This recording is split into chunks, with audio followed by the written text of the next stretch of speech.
સરળતા રહે।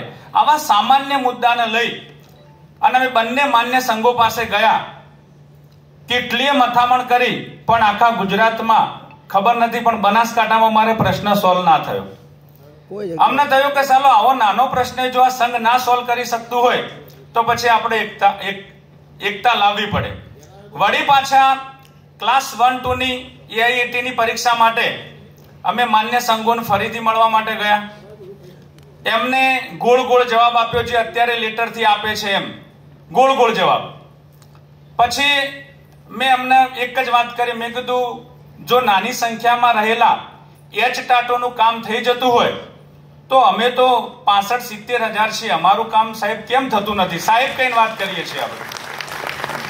અમે તમારી પાવતી તમે કોઈ એટલા આંખો મીચીને લઈ લઈએ, કોઈ વખત 2 સંઘ આવે તો બંને સંઘોની લઈ લઈએ। ઘણા બધા એવા મિત્રો છે બંને સંઘોની લેશે, આપણો વિરોધ નથી અત્યારે। અમે તમારું આંખો મીચીને કામ કરીએ, તમે કહો તો બેસી જઈએ, તમે કહો તો ઊભા થઈ જઈએ। એટલે અમને શું જવાબ આપ્યો? સમજો જવાબ કે તમે સંગઠિત નથી। શું જવાબ હતો? તમે સંગઠિત નથી। એ દિવસે અમે 10 થી 12 મિત્રોએ નક્કી કર્યું, બનાસકાંઠા ટીમે નક્કી કર્યું સંગઠિત થઈને જવાબ આપીશું। મિત્રો એ દિવસે છૂટા થઈને અમે વોટ્સએપ ગ્રુપ બનાવ્યું। એટલા બધા માણસો, એટલા બધા મિત્રો વોટ્સએપ ગ્રુપમાં જોડાઈ ગયા કે વોટ્સએપ જ હેંગ થઈ ગયું। એને તરત જ ચાલુ કરવા માટે અમે પ્રોસેસ કરી અને 3 દિવસની મહેનતમાં અમે 1024 ના ગ્રુપ બનાસકાંઠામાં બનાવી દીધા અને એક જ અઠવાડિયામાં 600 થી 700 માણસોની મીટિંગ કરી અને એમને જવાબ આપ્યો કે અમે સંગઠિત થયા। અમે ડર કાઢી નાખ્યો મિત્રો। એમને જ અમને કહ્યું હતું તમે સંગઠિત થાઓ, અમે સંગઠિત થઈ ગયા। પછી બનાસકાંઠામાં, હું બનાસકાંઠાની એટલા માટે વાત કરું છું ત્યાંથી આપણને પ્રેરણા મળી છે। પછી બનાસકાંઠામાંથી અમે થોડા વેકેશન આવી ગયું એટલે મિત્રોએ કહ્યું કે કેમ કંઈ થતું નથી, આમ સામેથી ફોન આવે, અમે આમ કરશું, તમે કરતા નથી, અમારા ઉપર પ્રેશર આવે। અમે એમને કહ્યું કે આ તોફાન પહેલાની શાંતિ છે। શું કહ્યું હતું? તોફાન પહેલાની શાંતિ છે।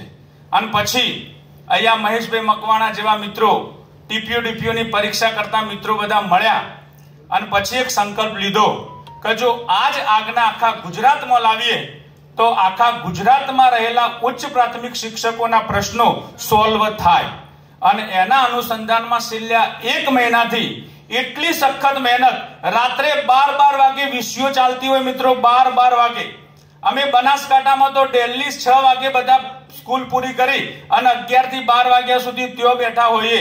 આટલી નાની નાની યોજનાઓ કરી, આખા ગુજરાતમાં સંકલન કરી, ઝોન પ્રતિનિધિઓ ઉભા કરી અને અત્યારે તમારા સુધી સંદેશો પહોંચાડ્યો છે।